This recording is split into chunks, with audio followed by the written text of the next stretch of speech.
صل على محمد وعلى آل محمد كما صليت على إبراهيم وعلى آل إبراهيم إنك حميد مجيد. اللهم بارك على محمد وعلى آل محمد كما باركت على إبراهيم وعلى آل إبراهيم إنك حميد مجيد.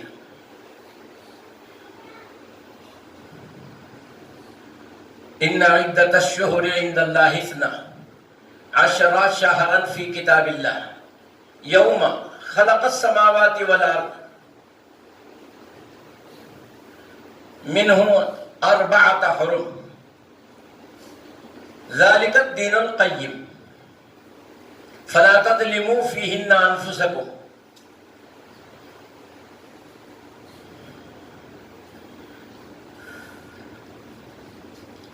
یہ محرم الحرام کا مہینہ ہے.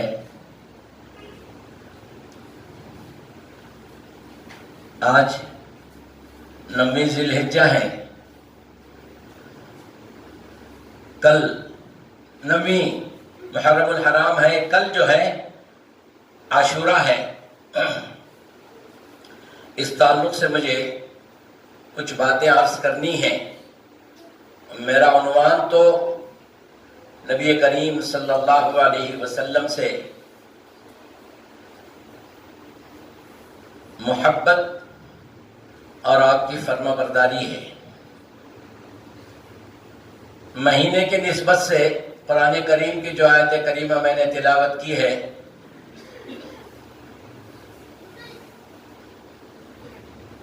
ان عدت الشہور، بے شک مہینوں کی گنتی، ان اللہ کے نزدیک 12 مہینے فی کتاب اللہ، لوح محفوظ میں. یہ کب سے ہیں؟ یوم خلق السماوات والارض،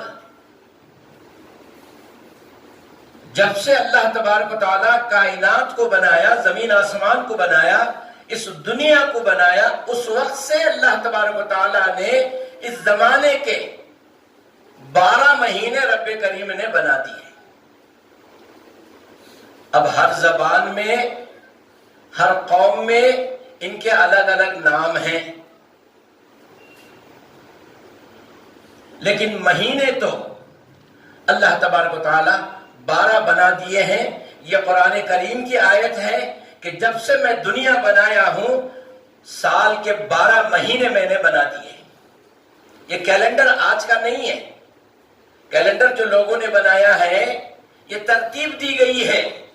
اللہ تبارک و تعالیٰ نے ان عدت الشہر، مہینوں کی جو گنتی ہے، عند اللہ، اللہ کے نزدیک 12 ہے. فی کتاب اللہ، یہ لوح محفوظ میں ہے. یوم خلق السماوات والارض، یہ اس دن سے ہے جب سے رب کریم نے زمین آسمان کو بنایا. منہا 4 حرم، ان میں سے 4 جو ہیں وہ محترم ہیں. جیسے ذی قعدۃ الحرام، ذی الحجۃ الحرام، محرم الحرام. یہ 3 یکساں ہیں، مسلسل ہیں. اور چوتھا جو ہے درمیان میں ہے، رجب الحرام. یہ 4 مہینوں کو اللہ نے محترم قرار دیا. یہ اسلام سے پہلے، نبی کریم صلی اللہ علیہ وسلم کی بعثت سے پہلے بھی یہ مہینے تھے، ان کے یہی نام تھے. رمضان کا نام وہی تھا. ایسا نہیں کہ یہ مسلمانوں کے مہینوں کے اسلام آنے کے بعد میں رمضان کا مہینہ آیا. نہ، رمضان کا مہینہ نبی کریم صلی اللہ علیہ وسلم کی بعثت سے پہلے بھی رمضان، محرم، ذی قعدہ، ذی الحج، سفر، ربیع الاول، ربیع الاخر، جمادی الاول، جمادی الاخر، رجب، شعبان، یہ پہلے کے نام ہیں. یہ صرف محرم کو اسلامی نبی کریم صلی اللہ علیہ وسلم کی شریعت میں سال کا ابتدائی مہینہ قرار دیا گیا. اسلام کا جو سال ہے، اسلامی سال، شریعت محمد مصطفیٰ صلی اللہ علیہ وسلم میں محرم سے سال شروع ہوتا ہے اور پھر محرم ہی پہ آ کے ختم ہوتا ہے.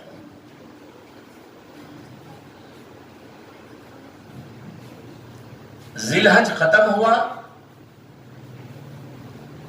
محرم شروع ہوا. تو اس اعتبار سے اب لوگ یہ سمجھتے ہیں کہ یہ حسین کا مہینہ ہے. محرم جو ہے اس میں کچھ لوگ اپنے اپنے انداز سے، کوئی عید مناتا ہے، کوئی گھومنے پھرنے چلا جاتا ہے عاشورے کے دن، کوئی ماتم کرتا ہے. پتہ نہیں اللہ کے بندے کہاں کہاں بڑھ گئے اور کیا کیا کرنے لگ گئے. لیکن اللہ نے ہمیں بتایا کہ یہ 12 مہینے میرے تعین کردہ ہیں. یہ 12 مہینوں کے گزرنے کے بعد ایک سال ختم ہوتا ہے، پھر نیا سال شروع ہوتا ہے. اسلامی سال جو ہے محرم سے شروع ہوتا ہے. اسی طرح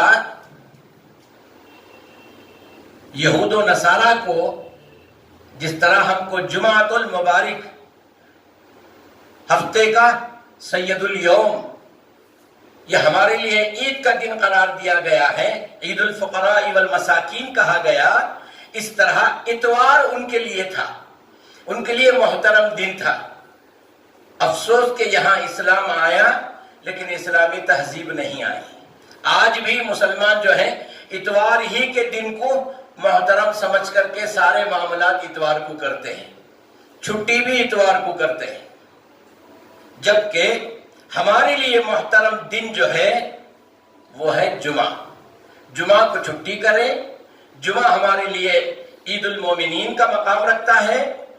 یہ ہمارے لیے، ہماری شریعت میں، محمد مصطفیٰ صلی اللہ علیہ وسلم کی شریعت میں جمعہ ہے. اتوار ہمارے لیے نہیں ہے، یہ یہود و نصارہ کے لیے تھا.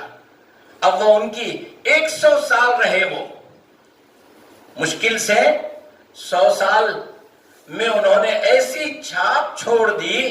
کیا ہے؟ لباس ان کا، کھانے کا ڈھنگ ان کا، اور زبان ان کی، اور دن بھی ان کا. 900 سال ہم حکومت کیے، ہماری کوئی چھاپ نہیں ہے. ہم ہمیشہ لوگوں کی نقل کرتے کرتے ختم ہو گئے. ہمیں معلوم نہیں کہ ہمارا کلچر کیا ہے، اسلامی تہذیب کیا ہے، اسلام کا مقام کیا ہے، اسلام دنیا کو کیا کچھ دیا ہے، اور دنیا میں سب سے افضل و اعلیٰ کون سا مذہب ہے خود مسلمانوں کو نہیں معلوم، بھلا ہم دوسروں کو کیا سمجھائیں گے. خیر، یہ ابتدائی مہینے کے تعلق سے، سال کے تعلق سے کچھ باتیں تھیں. اور کل عاشورہ ہے، تمام کو روزہ رکھنا ہے. اللہ کے رسول صلی اللہ علیہ وسلم نے فرمایا، اس کی فضیلت میں اگر آپ کو بیان کروں تو اس ایک جملے میں سمجھ جائیے.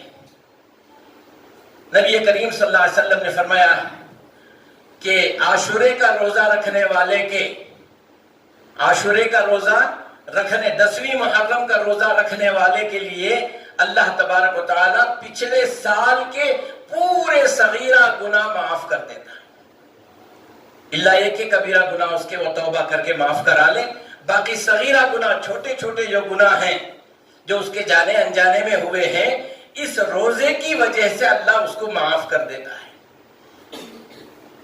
تو آپ حضرات جو ہیں پوری اہتمام کے ساتھ کل کا روزہ رکھیں، گھر والوں کو رکھائیں، اور آپ کے چھوٹے چھوٹے بچے جو آنے والی نسل ہے ان کو یہ بتائیں کہ اس مہینے کی 10 تاریخ کو بڑی اہتمام کے ساتھ، پورے اہتمام کے ساتھ سب کو روزہ رکھنا ہے.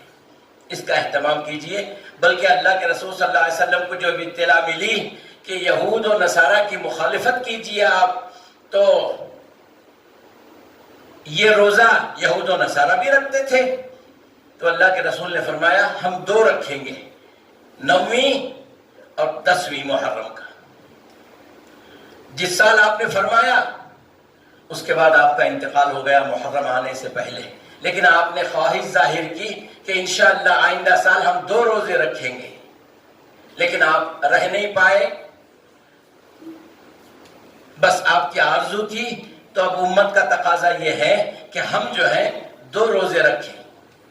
اس سال تو اعلان کرنے کے لیے جمعہ نہیں ملا، بہرکیف آئندہ سے آپ اس کا اہتمام کریں۔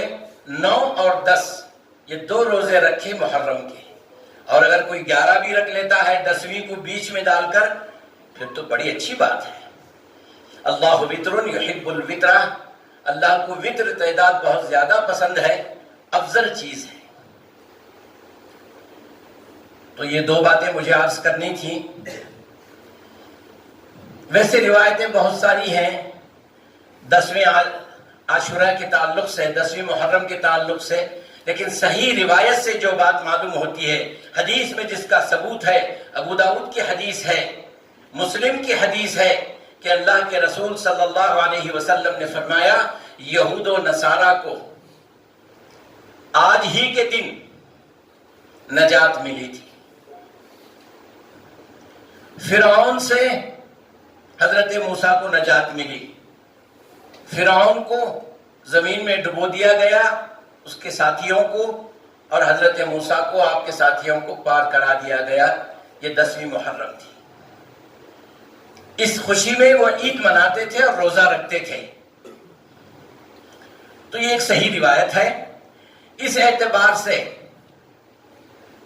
اس کا اونچا مقام ہے۔ اللہ کے رسول نے فرمایا ہم تو ان سے افضل ہیں، بدرجہ اولا اس روز کا روزہ ہم رکھیں گے، بلکہ 2 رکھیں گے۔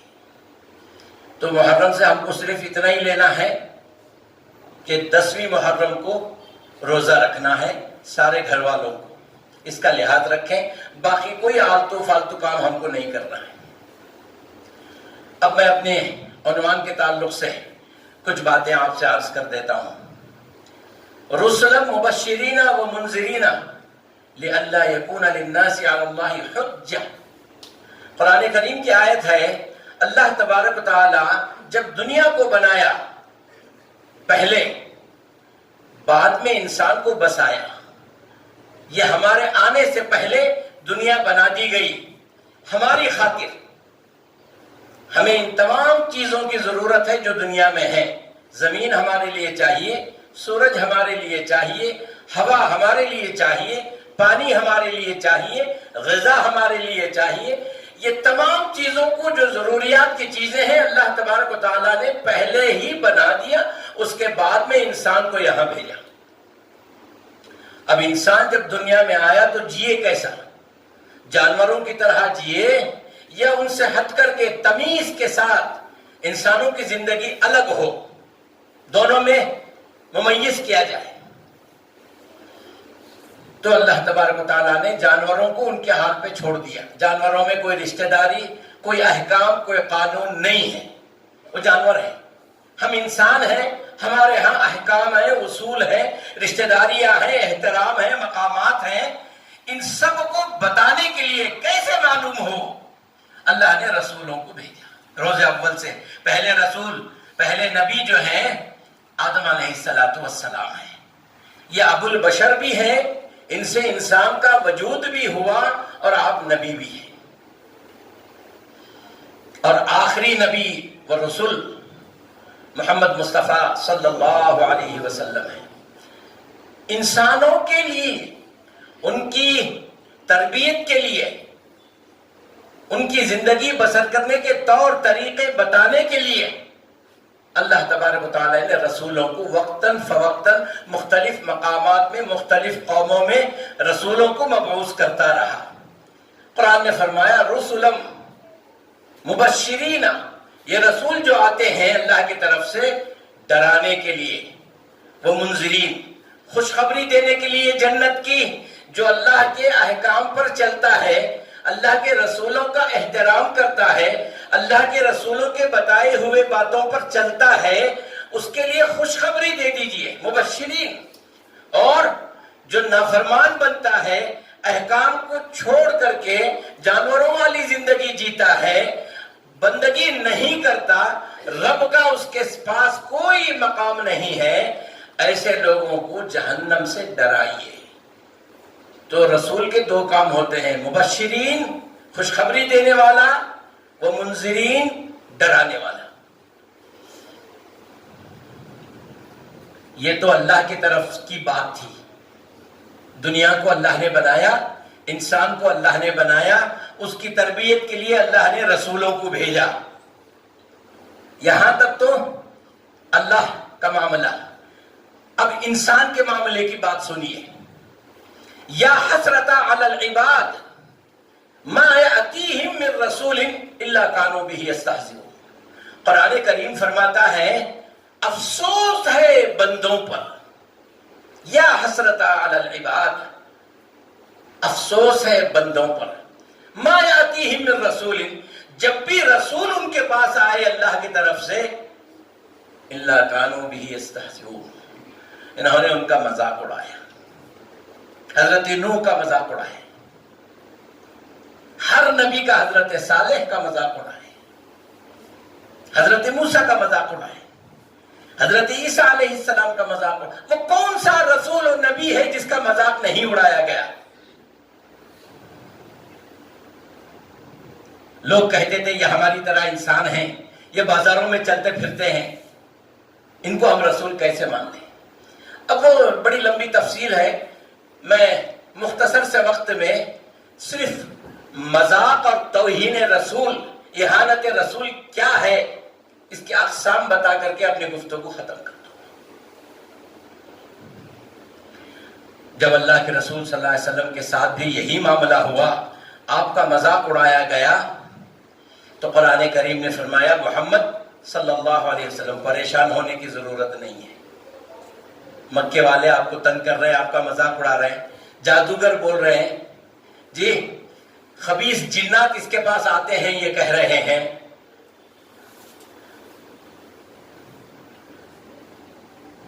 مال کی ہوس میں اس طرح کی باتیں کر رہا ہے۔ جو کوئی بھی انہوں نے ایسی بات نہیں چھوڑی جو بدنام کرنی تھی، سب انہوں نے کہا، تجویزیں پیش کی۔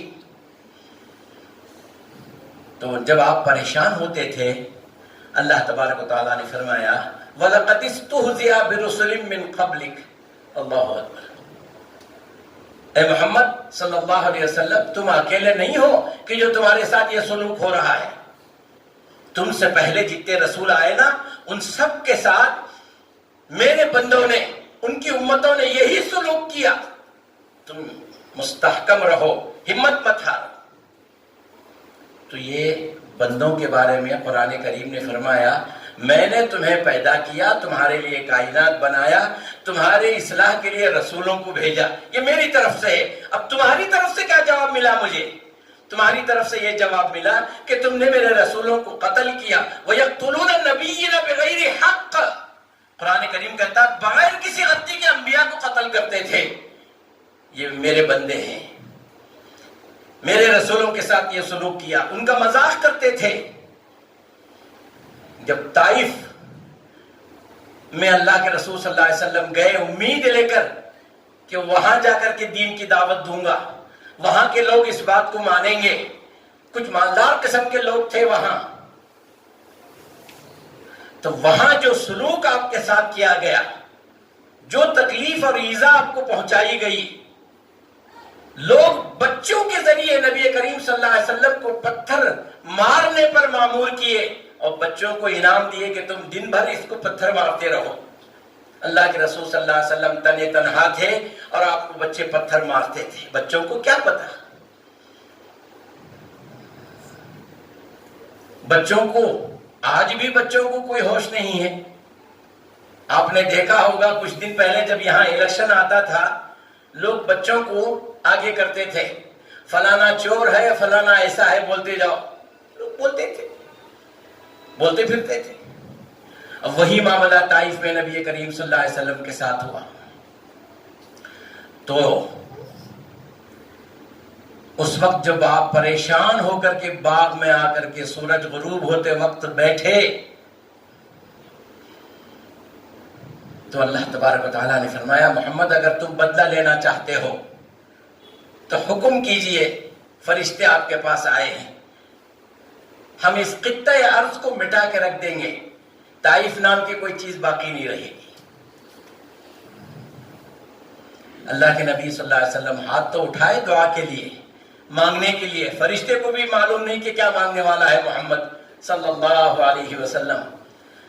جب آپ نے دعا کی، اے اللہ اہدی، ان کو ہدایت دے، فإنہم لا یعلمون، یہ لوگ نہیں جان رہے، جو حرکت انہوں نے میرے ساتھ کی ہے یا انجانے میں کی ہے، ان کو معاف فرما، ان کو معاف فرما۔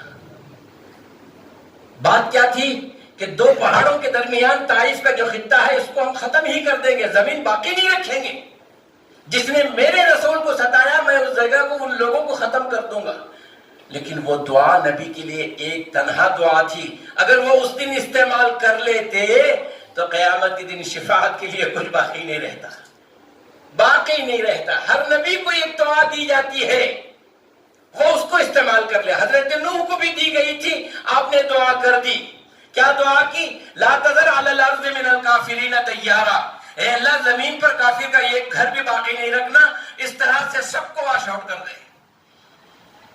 اگر تو چھوڑے گا، انک ان تذرہم یضلوا عبادک، وہ تیرے بندوں کو گمراہ کریں گے، ولا یلدوا الا فاجرا کفارا، کوئی عورت مومن نہیں جنے گی، سب کافروں کو ہی جنتے جائیں گی۔ دعا قبول ہو گئی، وفارت النور، نیچے سے پانی ابلنا شروع ہوا اور آسمان سے بارش برسنا شروع ہوا، دونوں طرف کا پانی آیا، کچھ نہیں باقی رہا، صرف کشتی رہ گئی باقی۔ وہ دعا تھی نوح کی جو قبول کر لی گئی۔ جن جن پیغمبروں نے اپنے قوم کے بارے میں بد دعائیں کی، اللہ نے قبول کیا۔ بعض کو خرد، بندر بنا دیا اللہ تعالیٰ پیغمبروں کی دعا پر۔ ہر نبی کو ایک دعا دی جاتی ہے، وہ دعا کبھی رد نہیں ہوتی، وہ نبی کا مقام ہے۔ اور امام الانبیاء محمد مصطفیٰ صلی اللہ علیہ وسلم کو بھی یہ دعا دی گئی جو طائف میں اس کا آفر ہوا، اگر تم دعا کرنا چاہو تو کرو، نتیجے میں میں یہ اور یہ کروں گا۔ امام الانبیاء نے اپنی امت کے لیے بد دعا نہیں کی، دعا فرمائی، کہا اے اللہ ان کو ہدایت دے۔ جو بچے آج مجھے پتھر مار رہے ہیں وہ ناسمجھ ہیں، بچے ہیں، اے اللہ ان کو ہدایت دے۔ میں دیکھ رہا ہوں کہ یہ کل اسلام کا علم ان کے ہاتھ میں ہوگا، ہوا ایسے۔ وہ بچے جہاد کے موقع پر اسلام کا علم لے کر کے آگے نکلے، جوان ہو کر کے۔ تو میں آپ کو یہ بتا رہا تھا، اللہ کی طرف سے ہمارے اوپر جو انعامات ہیں، رسولوں کو ہم پر ایک احسان کر دیا گیا۔ قرآن کریم کی آیت ہے،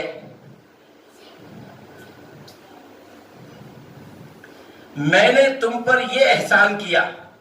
کیا احسان کیا؟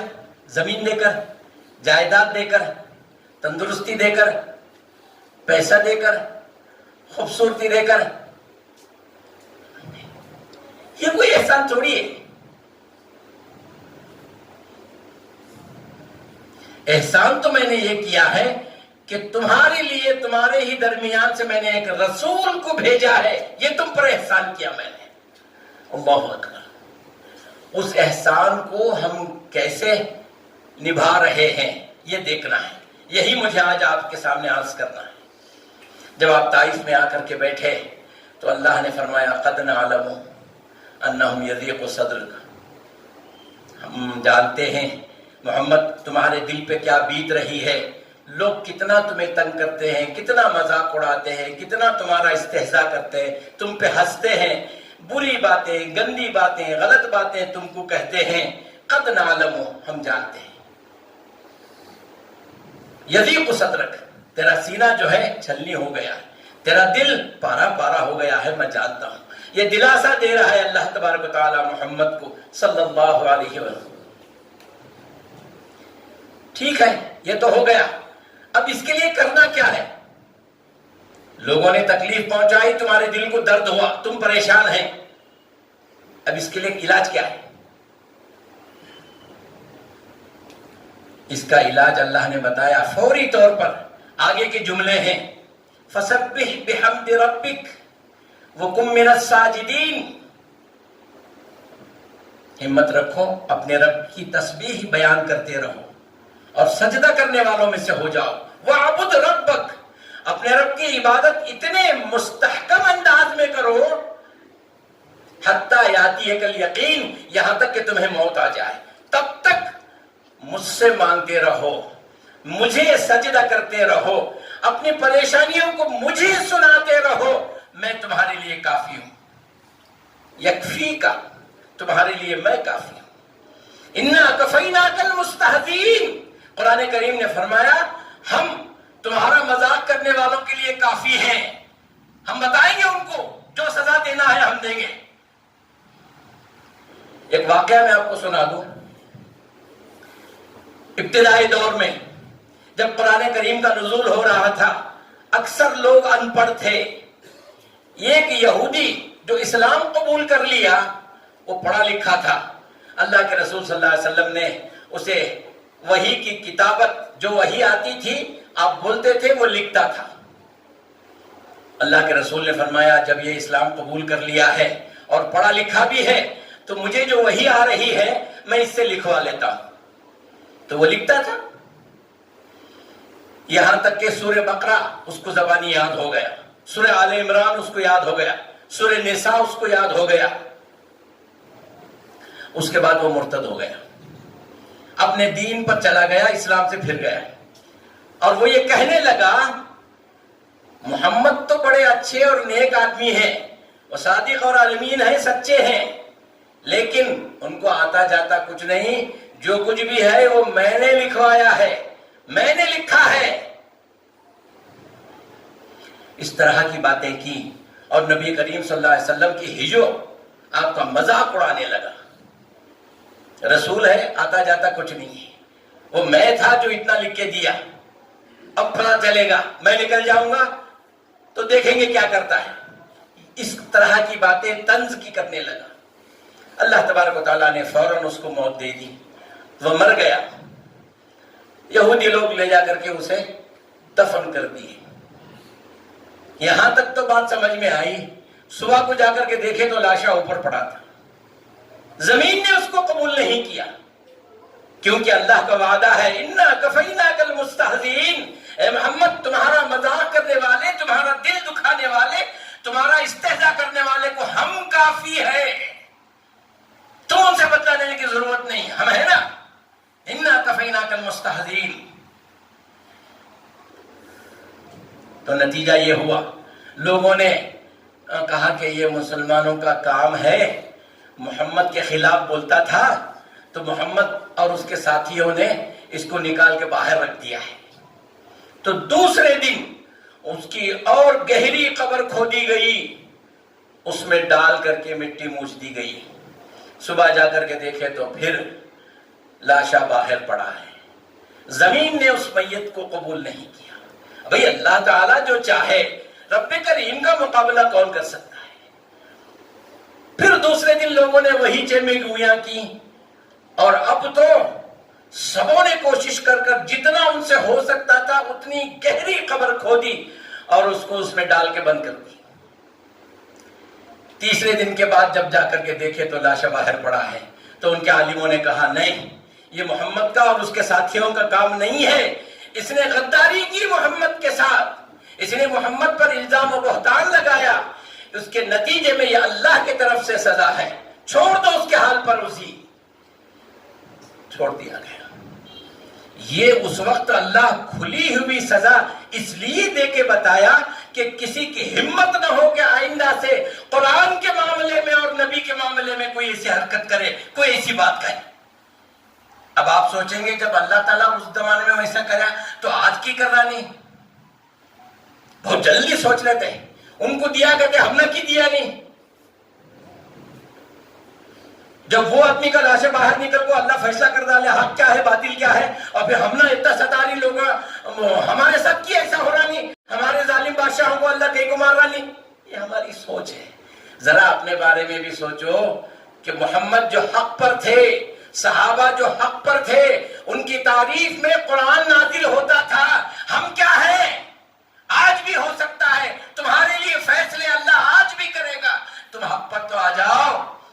نبی کے فرما بردار تو بن جاؤ، نبی کی اتباع کرنے والے تو بن جاؤ، پھر دیکھو اللہ فیصلہ کرتا ہے کیا نہیں۔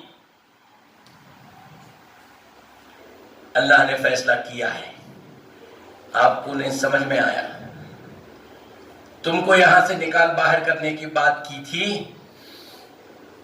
اللہ نے سب کو ایسا باہر کیا جی، دنیا کو تمہارے سامنے ہے، یہ کس کا؟ تمہارا میرا فیصلہ ہے کیا؟ وہ جرثومہ جو دکھتا بھی نہیں آنکھوں کو، سارے ملک کو نہیں کائنات کو ہلا کے رکھ دیا، تو یہ اللہ کا فیصلہ نہیں تو اور کیا ہے؟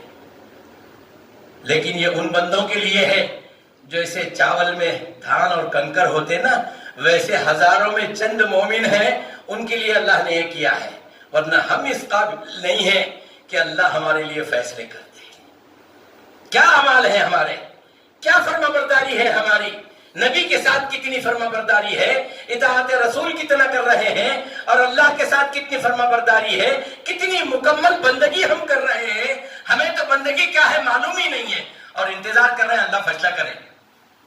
واہ بھائی واہ، اللہ فیصلہ کرنے کا حقدار ہے، وہ قادر مطلق ہے، اس کے لیے کوئی بعید نہیں ہے، وہ جب چاہے جب زمین میں دھسا سکتا ہے، وہ جب چاہے جب چن چن کے مار سکتا ہے، کس کے لیے کرے تو کس کے لیے؟ ہمارے لیے۔ اپنے آپ سے پوچھئے کیا واقعی ہم اس قابل ہیں کہ اللہ ہمارے لیے رحم کے فیصلے کر دے؟ جتنے لوگ یہاں بیٹھے ہیں، کتنے لوگوں نے فجر اٹھ کر کے ہم نے اللہ کی بندگی کی ہے، سجدہ کیا ہے اس کو؟ جواب آپ کو خود مل جائے گا کہ کتنے نمازی ہیں، بندگی کرنے والے کتنے ہیں۔ ابھی فیصلہ کہاں سے آئے گا ہمارے لیے؟ پہلے ہم اس قابل بنے تو صحیح۔ میں پڑھا لکھا کچھ نہیں ہوں، بول رہا ہوں کہ مجھے پی ایچ ڈی کی نوکری مل جائے، ڈپٹی کمشنر کی نوکری مل جائے۔ ارے بھئی تیرے پاس ہے کیا؟ کس بل بوتے پہ نوکری ملے؟ اللہ کے فیصلے تجھ پہ آئے تو تیرے پاس ہے کیا؟ ایمان کتنا مضبوط ہے تیرا؟ نبی کی اطاعت کتنی کر رہا ہے؟ تو اللہ کے بندوں، ہم واہیات میں کھو گئے ہیں، دنیا کو دیکھ کر کے ہم جی رہے ہیں، اسلام جو دکھتا ہے وہ سمجھے ہیں ہم، اسلام وہ ہے جو امام الانبیاء محمد مصطفیٰ صلی اللہ علیہ وسلم نے ہم کو بتایا، احادیث موجود ہیں۔ آج ہمارے درمیان میں محمد زندہ نہیں ہے، لیکن آپ کی تعلیم زندہ ہے، آپ کے احادیث، آپ کی کتابیں موجود ہیں، کیوں نہیں مانتے؟ پچھلے دنوں بنگلور میں کسی غیر مسلم نے محمد کے شان میں گستاخی کی تو لوگوں نے پبلک کی گاڑیاں جلائے، لوگوں کے گھر جلائے، بے قصوروں کو آگ کے حوالے کر دیا۔ کیا یہ اسلام کی تعلیم تھی؟ اللہ کے بندو، تمہارے سامنے 13 سال مکے کے موجود ہیں، خانہ کعبہ کے اندر 360 بت رکھے تھے، اور وہ محمد امام الانبیاء اسی خانہ کعبہ کا طواف کرتا رہا، کبھی یہ نہیں سوچا کہ اس میں تو بت رکھے ہیں، میں کائے کو طواف کروں۔ حالات ہم اقلیت میں ہیں، مکے میں مسلمان کم تھے، اب ان سے مقابلہ کرنا مشکل تھا، سکوت اختیار کیا، لیکن دل کی کیفیت کو اللہ جانتا تھا۔ محمد، ہم تمہیں وہ مقام دیں گے، جہاں سے آپ کو نکالے ہیں نا، وہاں ہم آپ کو عزت سے داخل کریں گے۔ مکہ فتح ہوا، پورے جاہو حشم کے ساتھ اللہ کے رسول اور آپ کے ساتھی مکے میں داخل ہوئے۔ داخل ہونا ہی مکہ فتح تھا، نہ تلوار نکلی نہ تیر نکلی، کچھ بھی نہیں۔ تو کہنے کا مقصد یہ ہے، ہماری تعداد کتنی ہے؟ گورنمنٹ کی گنتی میں ہم 20 کروڑ ہیں، حقیقت میں ہم 35 کروڑ ہیں۔ کس کام کے؟ نہ اتفاق ہے، نہ آپس میں اتحاد ہے، نہ ایک دوسرے کی محبت ہے، نہ اسلام کا اہتمام ہے، نہ قوم و ملت کے لیے مرنے کی تمنا ہے، نہ قرآن کی ہی کوئی مقام ہے، نہ اپنا کوئی مقام ہے، بس نام کے مسلمان ہیں۔ ہمارا نام بجائے سبیہ کے، بجائے کسی غیر مسلم کے نام کے عبدالستار عبدالرحیم نام رکھ لیے ہیں، ورنہ دین کی، اسلام کی، اتفاق و اتحاد کی کوئی چیز ہمارے 35 کروڑ میں کیا 35 آدمیوں کے اندر بھی نہیں ہے۔ نتیجے میں لوگ ہمارے ساتھ یہ سلوک کر رہے ہیں، اور یہ من جانب اللہ ہے، اللہ کا وعدہ ہے، جب تم لوگ میرے دین سے ہٹ جاؤ گے، میرے رسول کی تعلیمات سے ہٹ جاؤ گے، تو ہم تم پر ایسے لوگوں کو مسلط کر دیں گے کہ تم ان کا کچھ نہیں بگاڑ سکو گے۔ اور کیا کر رہے ہیں ہم آج؟ کیا کر سکتے ہیں؟ کیا کر لیں گے؟ کچھ نہیں۔ ہاں اگر کرنا ہے تو آج سے عہد و پیمان کر لو کہ ہم بندگی پوری کریں گے اللہ کی، نبی کی اطاعت کریں گے، ساری واہیات چیزوں کو چھوڑ دیں گے، صرف کتاب و سنت پر جیئیں گے۔ پھر دیکھو اللہ کے فیصلے کیسے آتے ہیں، پھر آپ کا مقام کیسے دیکھتے دیکھتے بلند ہو جاتا ہے، دنیا آپ کے قدموں میں آتی ہے۔ مولانا یہ سب بولنے کی باتیں ہیں، اچھا اگر یہ بولنے کی باتیں ہیں، میں آپ سے پوچھتا ہوں، اسلام نازل کا ہوا مکے میں، مکے سے ابتدا ہوئی۔ مکے کا کیا حال تھا؟ کعبہ کے اندر بت رکھے تھے، زندہ بچیوں کو دفن کرتے تھے، ایک دوسرے کے خون کے پیاسے تھے، ساری قوم لٹیری تھی۔ اب وہ جب اللہ کی اطاعت پر آ گئے، اللہ کے رسول کے احکام پر آ گئے، نبی کے طریقے پر چلنے لگ گئے، تو آج پیٹرول کہاں نکل رہا ہے؟ کرناٹک میں۔ جو پکے کافر تھے، سخت ظالم قسم کے لوگ تھے، وہاں اللہ تعالیٰ ان کے قدموں میں دنیا کو ڈال دیا۔ کتنا چاہیے پیسہ؟ دنیا کی دولت۔ اب سمجھ میں نہیں آ رہی کہ دولت لے کے ہم کیا کریں۔ امام مالک رحمت اللہ علیہ جب گئے مکے کو تو دیکھا کہ عمارتیں کھڑی ہو رہی ہیں، تو انہوں نے کہا ابھی نبی کا زمانہ پرانا نہیں ہوا، تم لوگ کعبے سے اونچی عمارتیں بنانے لگ گئے۔ نبی کے گھر، نبی کے حجرے مٹی کی دیواروں کے تھے، اور تم ان کے ماننے والے اتنے دنیا دار بن گئے۔ اللہ تمہارے ساتھ خیر کا معاملہ نہیں کرے گا۔ یہ امام مالک رحمت اللہ علیہ نے اس وقت کے حالات کو دیکھ کر کے کہا تھا، آج کے مکے کو اگر دیکھے ہوتے مجھے لگتا ہے بد دعا کر دیتے ہو۔ آج کی عمارتیں مکے میں کیسی ہیں؟ یہ کس کی ہیں؟ غیر مسلموں کی، مشرکوں کی، مومنوں کی ہیں۔ کعبہ کہاں ہے اور عمارتیں کہاں ہیں؟ دنیا کے سب سے بڑی عمارت کس کی ہے؟ مسلمان کی ہے، مسلمان ملک کی ہے۔ کیا مل گیا اس کو؟ ایک سیکنڈ کا انتظار ہے۔ اللہ تعالیٰ اتنی زمین کو اگر تھوڑا سا حرکت دے دے، کتنا سا؟ 0.5، تھوڑا سا، تو وہ دنیا کی سب سے اونچی عمارت جو ہے نا، اذا زلزلت الارض زلزالها، اس کے نیچے سے واخرجت الارض اثقالها، یہ جان کر کے بھی اربوں روپے لگائے۔ یہ کون ہے لگانے والے؟ مسلمان ہیں۔ تو کیا اللہ تعالیٰ نبی کو عمارتیں بنانے سکھانے کے لیے بھیجا تھا؟ کاش یہ 56 ملک جو آج مسلم کہلاتے ہیں، 50 پر 6 ممالک ہیں، اگر یہ کتاب و سنت پہ آ جائیں، پورے نہیں 10 آ جائیں کافی ہے۔ دنیا آج بھی ہمارے قدموں میں، ہم اقلیت میں نہیں ہیں۔ ارے ان کو چھوڑو، ہم خود اگر یہاں ہندوستان میں ٹھوکر کھا لیے، اب ہر بچہ غیر مسلم کا ہمارا دشمن ہے، ہمارے خون کا پیاسا ہے، ہم اب بھی اگر اللہ کو سجدہ کرنے والے بن جائیں، نبی کی اطاعت کرنے والے بن جائے، تو اللہ کا فیصلہ آن کے آن میں بدل سکتا ہے۔ کوئی دیر نہیں، کوئی دیر نہیں۔